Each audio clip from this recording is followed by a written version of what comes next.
네, 강의 다시 이어가겠습니다.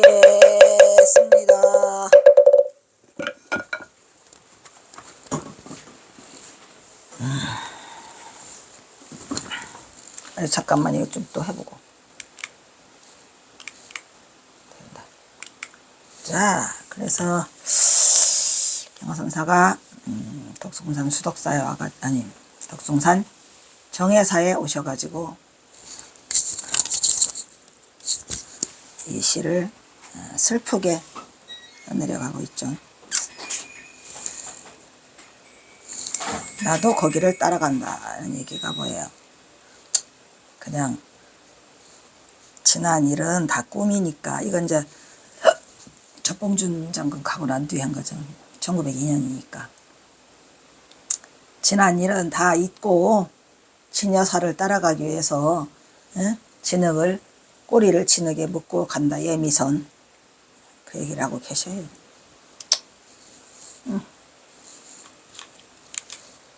덕숭산은 수덕사를 붙고 있지만 정회사는 덕숭산 정상에 가까운 높이의 정수리에 있어요. 그러니까 꼭 가셔야 돼. 경어는 덕숭산 머리 위에 그윽한 정회사의 역사를 사바의 세월이 몇만 년이 지났는지 모른다. 그러니까 몇만 년 전에도 항상 부처님을 숭배하고 부처님께 예배를 올렸던 곳이다라는 것이죠. 묻고 있다 정회사의 아래를 굽어있는 풍광은과 이 선계를 방불케 할 만큼 성기가 사리어 넘치는 수행도량이더라. 이런 얘기요. 지금도 정회사가 엄청 좋아요. 수덕사보다 100배. 지금도 정회사 등 인선원의 수행정기는 감히 세속의 적본을 불허하고 있으니 애석하게도 경어가 수덕사에서 남긴 선신은 없더라. 그만큼 경어는 성기가 살아있고 선풍의 정기를 담고 있는 이 정회사를 자주 접근했던 것이다. 선방의 정과 수문예부터 지금까지 잣나무 공한 마음이 광겁으로 이어지더라. 이런 말이죠. 뭐하기 전까지. 조복받기 전까지. 조복받기 전까지는 소용이 없고 조복받아서 조복받은 앞에서부터 시작된다. 이런 얘기죠. 봐봐봐. 그래서 성기어린 한가라운 정회사의 풍치를 선승 경어가 크게 칭찬하고 있더라. 정회사에서 멀리 굽어보는 사바이 세계의 거기가 어디랬죠? 홍성읍성. 문전에는 대물 말라고 임금들 사던 도성 어디? 홍성읍성. 흰구름만 떠있는 세상만사 인생사 무상의 허망을 열어서 경계를 하면서 보더라. 나는 옛성현이 밟던 옛성현들이 다 밟던 진여사를 따라갈 거야. 그 진여사를 따라서 어디? 꼬리에 끌려가겠다. 이런 얘기예요. 예미. 알죠? 예미도선이에요. 예미도선. 진흙도자. 예미선, 예미도선이라고도 말을 하죠. 라고. 선승다운 면모로 수행에 정진하여 생사를 초월할 것을 인도하고 있더라. 여기서 내려다보이는 도성은 조선시대의 성인 홍주읍성. 홍주는 뭐더라? 홍성. 1970년 10월 14일 사적 제231호로 지정되어 있더라. 이 성은 1900년 을사조약의 체결을 반대하여 민종식 이세영 등이 일으킨 의병부대와 이곳에 주둔한 일본군을 격퇴시킨 사적지더라. 이런 얘기요. 홍성에 가면은 한번 들려보세요. 이것은 삼국시대부터 조선시대에 이르기까지 읍성이에요. 그러니까 읍성이 가만히 있어요. 조선시대 초기에 새로운 형식이 쌓은 성이 남아있다는 점에서 그 가치가 아주 크고 경화선사가 아주 좋아해서 가치가 있더라. 선승경화는 빈 성탑만이 덩그러니 남아있는 홍주성을 바라보면서 인간사가 성망순세를 느끼고 허망한 중생계를 벗어나기 위해서는 어디를? 수행에 정진한 것을 경책하고 있다. 진여사를 따라서 꼬리를 끌고 가겠다. 그런 얘기죠. 덕숭산 아래는 수덕사를 붙고 있는 머리 위에 그윽한 정회사가 떠받들고 있다. 사바의 세월은 영겁의 세월세계 몇만 배나 부처에게 배려함이더냐. 몇만 배가 지났는지 항상 부처님께 배려했죠. 경화선사는 당시 오늘 중관한 등인선원의 정기가 오늘날도 선방의 정과 습을 조복받아 서리빨 같은 성기가 흐르고 있었더라. 그러니까 그 능인선원을 중창시키면서 경화선사가 쓰신 시예요. 능인선원 뜰 앞에 잣나무 구한 마음은 광겁스러운 부심이 한가하더라. 그런데 그 옛날 부귀하던 홍주읍성 문전은 인생 무상 내물만 흘러가고 있더라. 임금들 산던 예두성은 흰고름만 두성 싫다고. 그대들이여 사바세계에 부상한 사바세계의 어리석은 중생들이여 이 부상한 사바세계에서 경화선사가 이 부상한 사바세계를 지금 겪었죠. 겪고 나니까 더 허무함을 느끼면서 예성현들이 봤던 진여사를 따라가자. 진여사, 김여사, 박여사가 아니고 진여사를 이 경어도 또한 내가 따라가리라. 장자의 제물론에 나오죠. 그 고사가 있어요. 나비, 장자의 제물론에 나오는데 그 주인공 이름이 누구예요? 장주야, 장주. 장주라는 사람이 꿈에 나비가 되어 기쁜 마음으로 내키는 대로 따라다녔어요. 거기야 나도 꿈에 나비 되면은 나도 막 따라다닐 거야. 꿈에서 깨고 났더니 오 마이 갓, 이게 꿈이요 생시요. 내가 꿈에 나비였던가 나비가 나였던가, 이게 뭐래요? 내가 나비였어? 자신이 나비의 꿈을 꾼 것인지 나비가 자신의 꿈을 꾼 것인지 알 수 그렇죠. 여러분도 왜 꿈꾸고 나서 왜 그런 거 있잖아요. 나도 이런 꿈 꾸봤거든요. 하여 이는 아는 사람과 외물이 합치되는가? 이는 사람과 외물이 합치되는 무라의 경지. 우리는 무라의 경지라고 하는데 사실은 그거를 뭐라고 말하죠? 무라일체라고 하죠. 무라일체.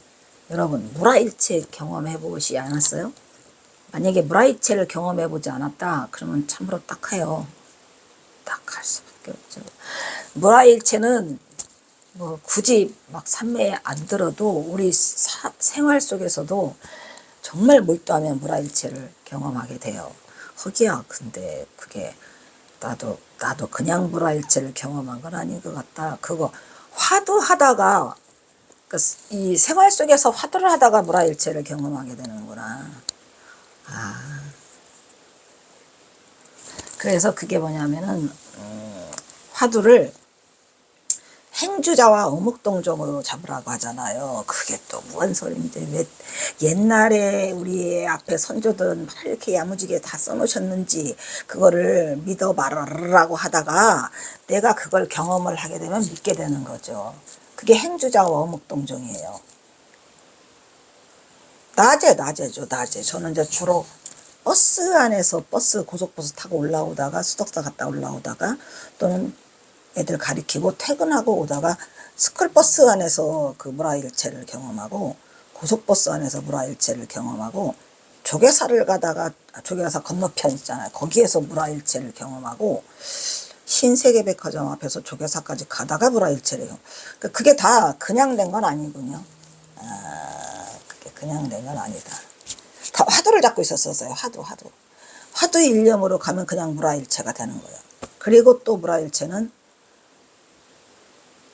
남의 보리암, 강화 보분사 맞다. 그거 하다가 심묘장구 대다라니 하다가 그냥은 안 잡히는 거야.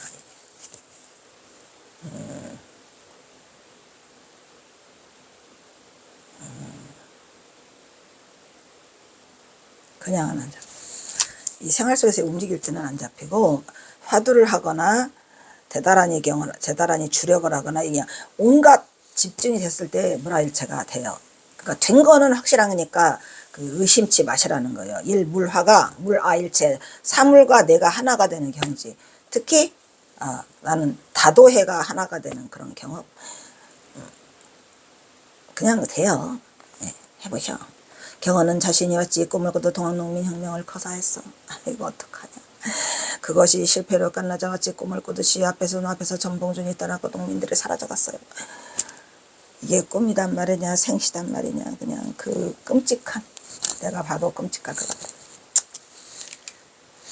그래서 경어는 자신이 장주가 된 듯하다고 울고 있어요. 마치 꿈을 꾸는 듯해. 진여사는 참 진리로 우주완유의 실체로서 현실적이며 평등무차별한 절대의 진리인 진성을 말하는 거다. 그러니까 진여사가 진성이죠. 참 진짜니까. 그래서 즉 참된 성품 진여사를 말하는 것으로 경어는 자신이 진여사를 이미 찾았죠. 경어사가 이미 찾았고 이제 진여사에 끌려다니는 일만 남았어요. 다시죠. 그래서 경어선사가 1902년에 여기 정예사에 와서 다시 내가 진여사에 끌려가겠다라는 그러한 다짐을 하는 그런 시가 되겠어요. 이것도 전봉준 이야기. 그냥 전봉준 얘기 아닌 게 없어. 예민은 꼬리를 치는 기에 끌밀 말하는 것으로 거북은 죽어서 점치는 데 쓰여 귀하게 쓰게 되는 것보다는 거북이가 죽어서 내가 거북이 죽으면 점치잖아요. 그 왜 갑골 문자, 거북이 등에 있는 그거를 보고 뭐 어떻게 쪼개지는가 해가지고 거기다 불을 놔가지고 뭐 점치는 그런 게 있대. 그렇게 해서 귀하게 내가 쓰여지는 것보다는 거북이가 꼬리를 내가 진흙에 끌고 다니기를 나는 좋아한다는 것이죠. 거북이는 죽어서보다는 나는 살아서 꼬리를 끌고 다니는 걸 좋아한다. 경어선사도 마찬가지. 예미선. 나도 그 누구죠? 방아남 스님에게 준 전별사에서 그렇게 하잖아요. 나는 꼬리를 진흙에 끌고 다니기를 좋아한다. 즉 중생들과 함께 어울려 살기를 나는 좋아한다 라고 얘기를 하고 있어요. 그 말이 바로 예미예요. 그래서 경어선사는 예미선이라고도 말하고 예미도선이라고도 말하죠. 도자는 진흙 도자니까. 경어 자신도 예미선으로 벼슬하여 속박받기보다는 필부로서 편안히 살기를 원하는 장부로서의 경어가 그렇게 말을 하더라는 거. 자유인이에요. 자유인. 저도 자유인이에요. 누가 뭘 돈을 준다고 뭘 와서 뭘 해달래요. 싫어 안 해. 내가 당신한테 속박당하느니 그냥 살을래 돈 없이. 응? 괜히 또 경어선사거나 더럽히지 말고. 왜냐하면 그까짓 거 돈 내가 지금 돈이 좀 물론 지금 돈이 없어 죽겠지만 내가 돈이 좀 많아서 편하고 뭐 좋게 살면 나 좋게 살기도 원하지 않아. 등 뜨시고 배부르면 끝이고 지금 내가 좀 위기에 처해 있기는 하지. 에이 근데 원하지 않아요. 아휴 어떡해. 그리고 다시 밤이 되자 선승경어는 정해사 앞마당을 가서 거니라.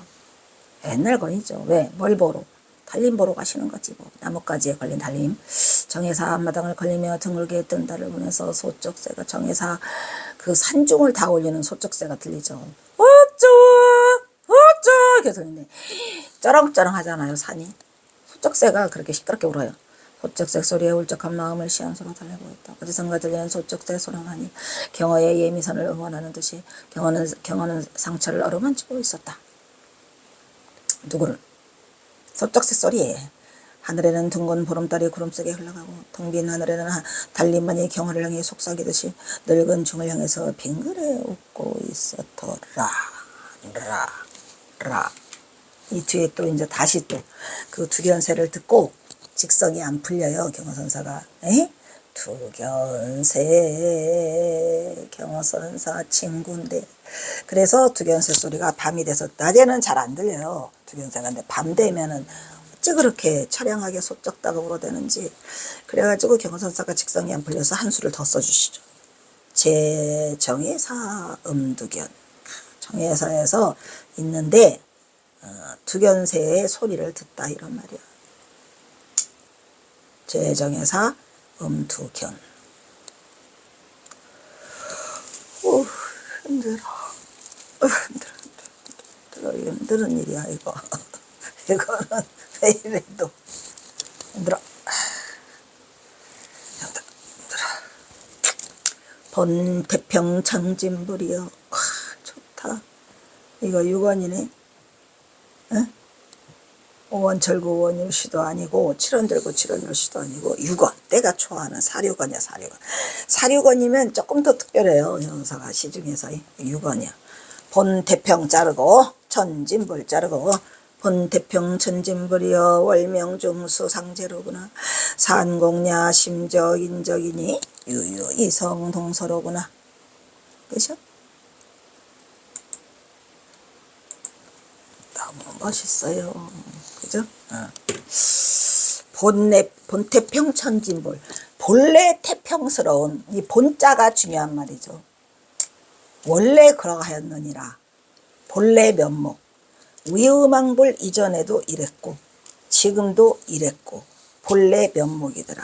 본래의 천진불이었더라. 누가? 소쩍새가. 오마이갓. 그러니까 두두물물 부딪히는 모든 것들은 다 부처야. 무슨 말인지 아시죠? 다 부처. 왜 부처일까요? 부처가 들으니까 부처고 부처가 보니까 부처고 부처이니까 부처고 부처가 인정하니까 부처고 내가 부처다. 왜? 부처가 듣고 있잖아요. 응? 본래 태평한 천진 부처요. 월명중수 상제르구나. 밝은 달 가운데에 나무 위에 이렇게 서 우러 제끼고 있구나. 이 제자는 채자라고 해야 되죠. 울채자 그죠? 달 밝은 나무 가운데에서 나무 우는구나. 말했잖아요. 나뭇가지에 걸려있는 상태로 항상 경화선사는 달이 나뭇가지에 걸려있는 것을 좋아해요. 그 속에서 그 나뭇가지 숲 속에서 지금 천진물이 울고 있구나 이런 얘기예요. 멋있죠? 보기만 해도 멋있잖아요. 산중야심 인적이요. 산공야는 뭐야? 산공야 심인적 이렇게 따져야죠. 산은 공하고 산은 아주 텅 비어 있는 밤인데 깊은 곳에 인적이 고요하더라. 인적은 아주 깊이 들어있어. 밤도 깊었어요. 밤도 깊어서 인적이 끊어졌어요. 인적이 고요하더라. 그런데 유유이성 동서로구나. 오직 유자죠. 이게 오직 유자. 유심할 때 이게 오직 유자를 쓰죠. 오직 너만이 오직 있더라 이런 얘기. 이니까 유니까 오직 있더라 너희야. 너만이 아니고 네 소리만이 이런 말이죠. 이 성이니까 오직 네 소리만이 동서로 있더구나. 그러니까 소쩍새가 여기서 소쩍 그러면 저쪽에서 소쩍해져요. 이 쌍으로 날 대꾸를 해요. 소쩍 이렇게 하니까 동해 있나 봤더니 서해 있고 서해 있나 봤더니 동해 있고 그래서 동서로 번쩍번쩍 지들끼리 오직 네 소리만이 들린다라는 그런 얘기를 지금 하고 있죠. 이 시 여러 번 했어요. 경화는 이고 정해사의 두 편의 시를 남기고 있다. 정해사는 그 시절 해월이를 처음 만나. 그죠? 해월이 1882년 정해사 등인 선언에 와가지고 뭐한 거? 임재의원의 저육단산 무의진인 영역고명 무형단자 요거 했는데 깨치잖아요. 그러니까 참 의미 있는 곳이죠. 곳으로도 그 의미가 깊다. 이 해론 본격적으로 경화의 가르침을 구하기 위해서 천장음으로 건너와서 거기에서 뭘 배우죠? 수신께부터 배워요. 수신께를 공부하고 수행하다가 먼 길을 떠나는 스승의 집신을 삼아 마지막 공의질서에 견성을 하게 되죠. 경화는 여기서 두 견사를 본래 태평한 천진부처라고 찬탄하고 있어요.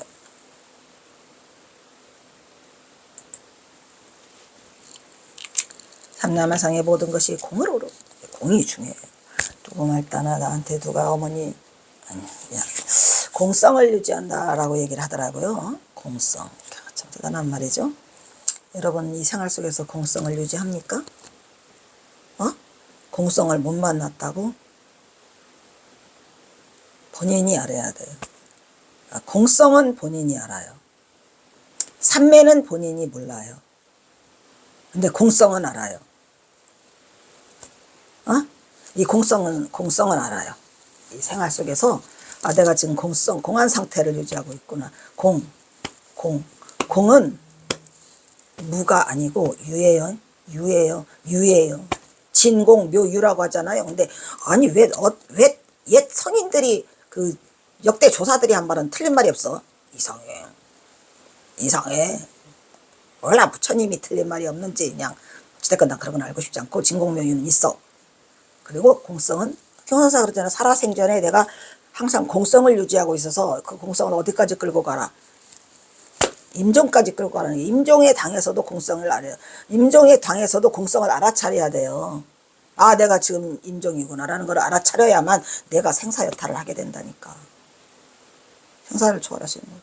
그래서 산나만상에 있는 모든 것이 뭘로 흐려? 공으로 흐르고 있어요. 다 공이에요. 여러분 공이에요.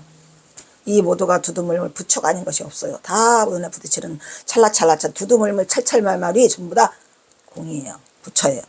천진물은 법신은 천연의 진리이고 우주의 본체더라 이란 말이야. 천진물이라는 게. 그리고 법신물을 달리 이르는 말을 천진물이라고 하죠. 법신물이죠. 법신물. 청정법신 비로자나불 하니까 비로자나불이 진짜 있는 게 아니라 우주 삼라만의 모든 진리를 진리 자체를 법신이라고 한 거예요. 신격화 시킨 거죠. 뭔 말인지 알아들어요? 신격화 시킨 거란 말이에요. 법신으로. 그러니까 비로자나불은 없어요. 형체가 법신이야. 두두물무리가 법신이지. 공성을 유지하면서 보는 그놈. 공성이 잠깐이라도 여러분들에 있으면 좋아요.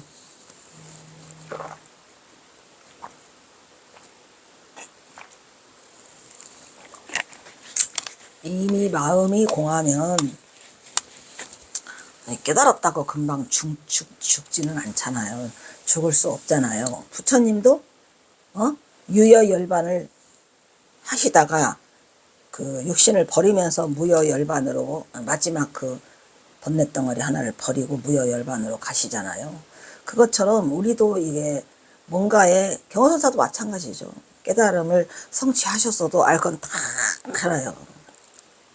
받을 거 다 받고 인과응보 다 받고 그냥 그러니까 그것을 공성을 유지한다는 것 자체가 본인이 이미 공성을 유지할 정도면 다 내려놓은 상태야.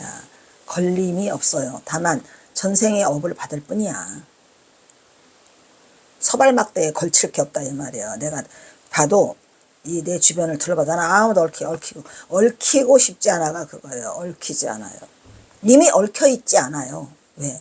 얽히려고 하지도 않고 이미 얽혀 있지 않고 사슬이 풀려 있어서 마음 두는 곳이 없어요. 몰라요. 마음 안 두고 싶어. 마음 안 두고 싶어. 안 두고 싶은 게 아니라 그냥 생각이 없어. 몰라. 몰라. 어쨌든 난 싫다고. 어쨌든 세상살이 그렇게 살려면 그렇게 살든지 말든지 내 맘이지. 그렇게 돌아가는 걸. 에이?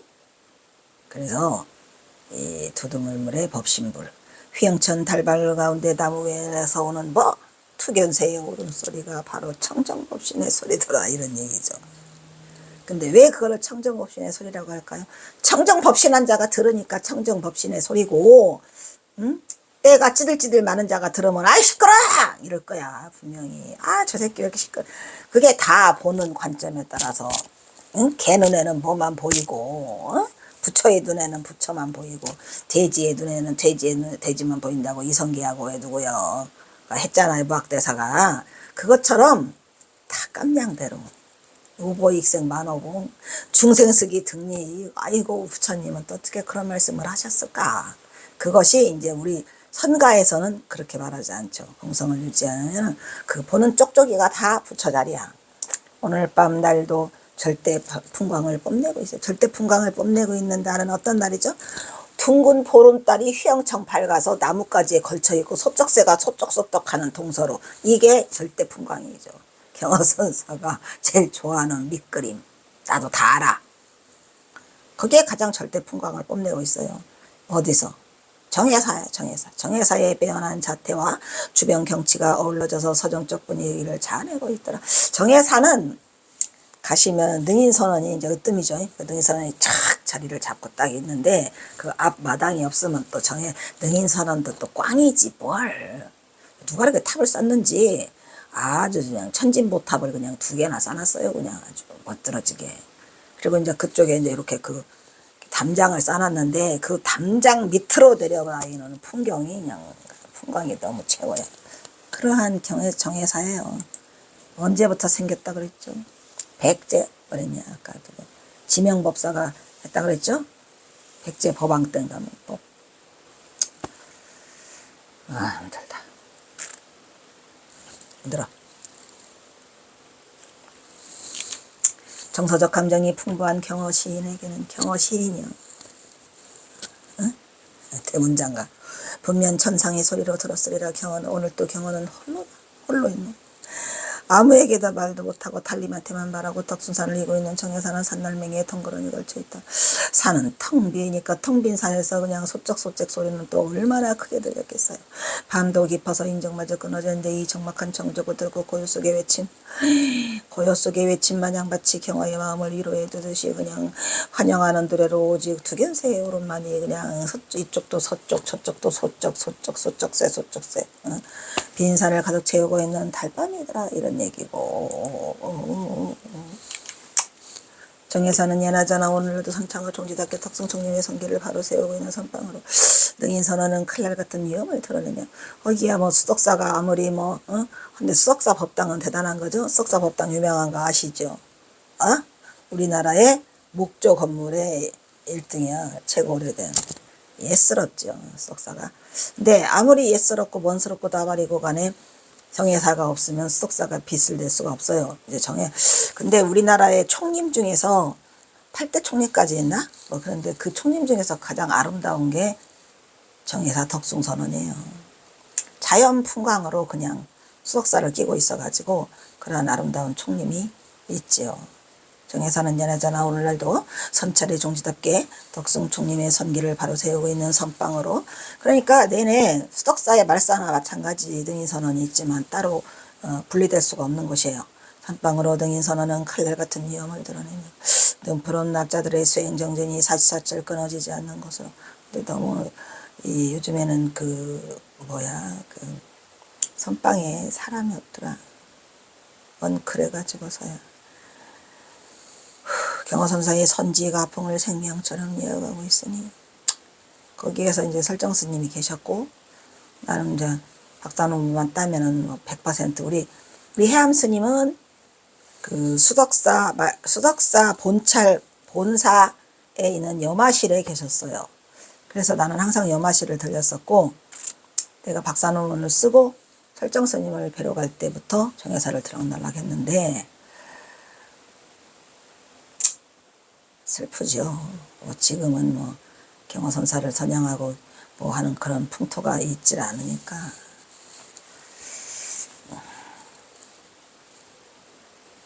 이것도 시절 운수 아니겠습니까? 나도 몰라.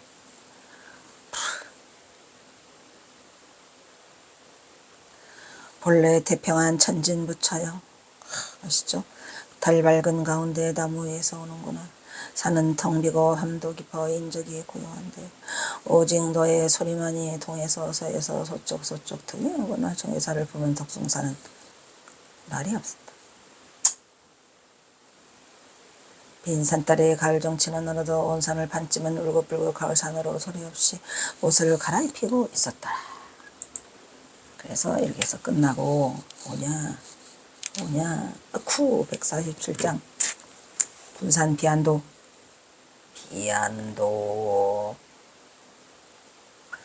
며칠이 얼마 있다가 비안도 갈 건데, 비안도 서당목에서 누가? 경허선사가 비안도에 서당목이라는 곳이 있어요. 근데 경허사 처음으로 비안도에서 발을 내리자마자 경허선사가 이 풍수지리가야, 그리고 그런 거에 안목이 밝아서 비안도라는 그 곳을 밟자마자 명당을 찾아요. 그게 바로 서당목이었어요. 근데 놀라운 게 서당목은 가도 명당이더라고요. 그냥 내가 봐도 발을 밟지는 못했어요. 왜냐면은 그 바닷가상이라 배가 그리 못 닿아요. 그래서 보고만 배를 한 바퀴 돌았죠. 한 바퀴 돌고 그렇게 왔는데, 그 비안도라는 곳을 제가 알게 된 것도 말했잖아요. 서간문의 비안도인가 보다. 구름이 총총총총총총한 한도위로 중중중 떠가다가 갑자기 뚝 떨어지는데 해변가로 떨어지더라. 그래서 기러기가 떨어지는 것처럼 보여서 그것을 비안도라고 했나 보다라고 서석사에게 글을 썼는데 말했죠. 제가 그냥 비안도 찾을 때 가슴이 벌렁벌렁했어요. 가슴이 심장이 벌렁벌렁 떨어지려고 그래. 이 경허선사 이 서간문이 처음 접하니까 세상에야 공개되지 않고, 만약에 비안도가 없으면 어떡하지? 이거 다 꽝일 텐데. 비안도라는 이름을 그때까지, 나는 2018년도까지 비안도라는 이름을 들어본 적이 없어요. 몰랐죠. 그런 게. 나뿐이 아니라 모르는 사람도 많을 거야. 그래서 이제